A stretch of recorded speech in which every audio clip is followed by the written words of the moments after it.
Parang ginawan ko talaga siya ng trademark para hindi ako makakalimutan ng tao. Pagkatapos nun, nung nag-umpisa ka na, ilan ang bumibili nung umpisa? Nung umpisa pa lang talaga, hindi pa gaano kalakas. Oo nga. Tapos, lalo na dun sa lugar namin, Sir Chinky, kasi marami kami magpaparis. Marami kami magpaparis doon. Tapos, puro kami pare-pares ng tinda, beef paris, tapos mami, Oo. ganyan. Ganun Oo. lang naman kasi Pare-pareho kayo. Oo.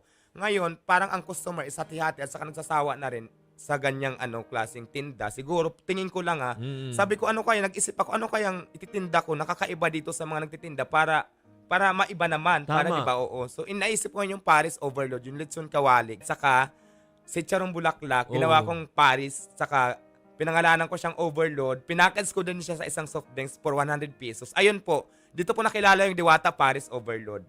So Grabe. hanggang ngayon, sobrang dami na po ng customer, kaya maraming salamat sa mga taong sumusuporta. Ay, palakpakan naman natin si ano.